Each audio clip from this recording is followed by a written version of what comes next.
पिंपरी चिंचवड शहरात येणाऱ्या भोसरी विधानसभा मतदारसंघातून आता महाविकास आघाडीची डोकेदुखी कमी झाली, कारण बंडखोर जे उमेदवारी ज्यांनी अर्ज भरला होता रवी लांडगे त्यांनी माघार घेतलेली आहे. आपण पाहतोय त्याच्यानंतर शिवसैनिक जे असतील, राष्ट्रवादी काँग्रेस शरद पवार गटाच्या कार्यकर्त्यांच्या खांद्याला खांदा लावून काम करताना आपल्याला पाहायला मिळते.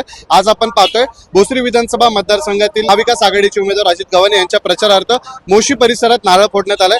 सुलभाताई आपल्या सोबत आहे. ताई, आपण पाहतोय मनधरणी करण्यात महाविकास आघाडीच्या नेत्यांना यश आलंय. शिवसैनिकांनी एक पाऊल मागे येऊन जे आहे आता महाविकास आघाडीला पूर्णपणे पाठिंबा दिलाय. काय भावना आहेत? संपूर्ण महाराष्ट्रामध्ये जिथे जिथे एकमेकांच्या विरोधामध्ये बंडखोरी झाली होती, ती बंडखोरी शमवण्यासाठी सगळे जे ज्येष्ठ वरिष्ठ नेते आहेत त्यांनी आटोकाट प्रयत्न केलेले आहेत. त्याचाच एक भाग म्हणून भोसरीमध्ये जी आमची बंडखोरी होती ती आम्हाला शमवण्यामध्ये म्हणजे पक्षाला आमच्या यश आलेलं आहे. खरं तर अपेक्षा अशी होती की हा मतदारसंघ शिवसेना उद्धव बाळासाहेब ठाकरे गटाला सुटला पाहिजे होता. तशा प्रकारची नाराजगी कार्यकर्त्यांची होती, कारण डॉक्टर अमोल कोल्हे यांचं काम आम्ही अत्यंत मनाने केलेलं होतं. परंतु आज हा मोठ्या गोष्टी काही मिळवायच्या असतील तर छोटे त्याग करावे लागतात, अशा प्रकारचं नेत्यांनी सांगितलं आहे. येणाऱ्या काळामध्ये महाविकास आघाडीचा मुख्यमंत्री होण्यासाठी आज हा कार्यकर्त्यांचं या ठिकाणी थोडंफार नुकसान झालं जरी असलं तरी पण हा मोठा संकल्प आहे आणि त्यामध्ये आम्ही सगळेजण सहभागी होण्यासाठी आम्ही आज या उमेदवाराला, जो महाविकास आघाडीचा अधिकृत उमेदवार आहे अजित भाऊ गव्हाणे, यांना पाठिंबा दिलेला. रवी भाऊ नाराज होते, त्यांनी अपक्ष अर्ज भरला होता. त्यानंतर अमोल कोल्हे असतील, संपर्क प्रमुख सचिन अहिरे असतील, यांनी बातचीत केली. स्वतः अजित गव्हाणे यांनी देखील मध्यस्थी केली होती. कशा प्रकारे मनधरणी करण्यात आली होती, काय आश्वासन देण्यात आलं? शिवसैनिकांची एकदम अशी रास्त मागणी होती की आम्हाला आमचा मान सन्मान मिळाला पाहिजे, कारण आम्ही ज्याचं काम करतो म्हणजे अत्यंत प्रामाणिकपणे करतो. महायुतीमध्ये सुद्धा आम्ही 2019ला महायुतीमध्ये सुद्धा आताच्या आमदारांचं काम केलेलं आहे आणि आता महाविकास आघाडीत डॉक्टर अमोल कोल्हेंचं काम केलेलं आहे आणि आपण बघितलं की शिवसैनिकांनी त्यांना बहुमताने निवडून सुद्धा आणलेलं आहे.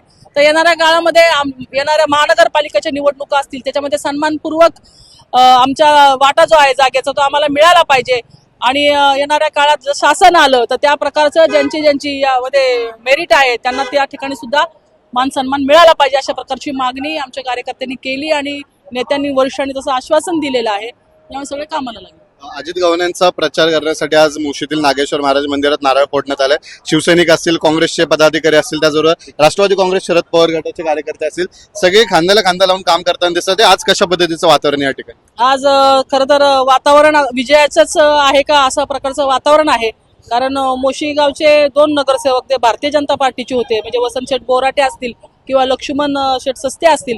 त्यांनी यापूर्वीच त्या भाजपाला सोडून अजित भाऊंची साथ दिलेली आहे आणि अशा ह्याच्यामध्ये त्या नगरसेवकांवरती झालेला जो अन्याय आहे ती वाचा त्यांनी फोडलेली आहे आणि आज मोठा जनसमुदाय अजित भाऊंच्या पाठीमागे उभा राहताना दिसतोय.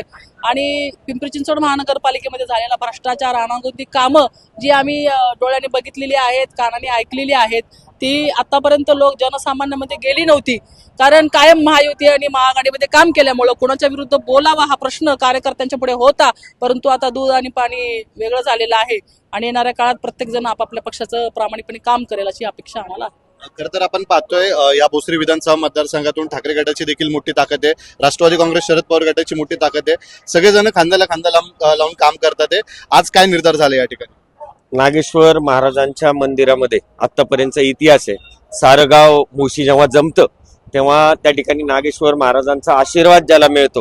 आत्ताच उमेदवारांनी, सुलभाताईंनी त्यांच्या भाषणामध्ये सांगितलं की महाराजांसमोर नतमस्तक होणारा, सुशिक्षित, शिकलेला चेहरा, सुसंस्कृत व्यक्तिमत्व म्हणून अजित भाऊंविषयी प्रचंड जनमानसामध्ये एक आदराची भावना दिसते आणि बदलाचं वारं या ठिकाणी दिसून येत आहे. आणि जमलेली गर्दी ही जमवलेली नाही तर मनाने आलेलं प्रत्येक व्यक्ती या ठिकाणी दिसतो. त्यामुळे साहजिकच प्रचाराच्या पहिल्याच टप्प्यामध्ये अजित गव्हाणे महाआघाडीचे उमेदवार म्हणून भोसरी विधानसभेचा गड सर करतील, कारण या मतदारसंघामध्ये शिवसैनिकांनी मनावर घेतल्याच्या नंतर ते जीवाचं रान करतात. हे खासदारकीला या मतदारसंघामध्ये प्रत्येकानं अनुभवलेलं आहे. विनयताई, खरं पाहतोय चरोलीतून मोठी ताकद आहे, तुमच्या मागे मोठं महिलांचं संघटन आहे. काय महिलांना आव्हान केलेलं आहे, कशा पद्धतीचा प्रचार सुरू आहे? सरोलीकरांनी गेल्या 10 वर्षात खूप त्रास काढलेला आहे. सरोलीकर जनता सगळ्यात जास्त होरपळलेली आहे आणि कालच्या ज्या रॅलीमधून प्रचंड जनसमुदाय अजित भाऊंच्या मागे उभा राहिला ती खरी आमची ताकद आहे सरोलीकरांची. सर्वांनी एकमुखाने आणि एक ताकदीने आम्ही अजित भाऊंना प्रचंड मताधिक्याने निवडून आणायचा निर्धार केलेला आहे. आणि खरं तर सरोलीतील महिला भगिनींना मी पण आव्हान करते सगळ्यांनी की आम्हाला ज्या मूलभूत हक्कांसाठी आजपर्यंत भांडावं लागतंय तो महत्वाचा जिव्हाळ्याचा प्रश्न म्हणजे पाणी आहे.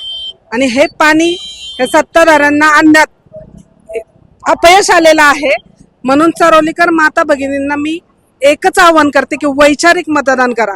आतापर्यंत आपल्याला हक्काचं पाणी, आपल्या भामासखेडचं पाणी ज्यांनी आणलेलं नाही त्यांना घरी बसवण्याची वेळ आलेली आहे. म्हणून उच्च शिक्षित सुसंस्कृत उमेदवार म्हणून अजित भाऊ दामोदर गव्हाणे हे तुतारी वाजवणारा माणूस या चिन्हावर निवडणूक लढवत आहे. आणि प्रचंड मताधिक्याने त्यांना आपण सर्वांनी निवडून आणावं असं आव्हान मी सरोलीतील माता भगिनींनाच नव्हे तर बांधवांना पण करते आणि समाविष्ट गावातल्या सर्व नागरिकांना करते. खरं तर आपण पाहतोय आता कालच जे आहे शिवसेना ठाकरे गटाचे बंडखोर उमेदवार रवी लांडगे यांनी माघार घेतली. त्यानिमित्तानं जर आपण पाहिलं तर आता भोसरी विधानसभा मतदारसंघातून महाविकास आघाडीची ताकद वाढली आणि आज आपण पाहतोय मोशी येथील नागेश्वर मंदिरात जे आहे अजित गव्हाणे यांच्या प्रचाराचा नारळ फुटला. आपण पाहतोय ठाकरे गटाचे पदाधिकारी असतील, त्याचबरोबर काँग्रेसचे काही पदाधिकारी असतील, त्याचबरोबर राष्ट्रवादी काँग्रेस शरद पवार गटाचे पदाधिकारी असतील, या सगळ्यांनी मिळून एकमताने जे आहे आता प्रचारात सहभाग नोंदवायला सुरुवात केली आहे. कॅमेरामॅन मानदा सुरायसह प्रसन्न तरडे, आपला आवाज पिंपरी चिंचवड.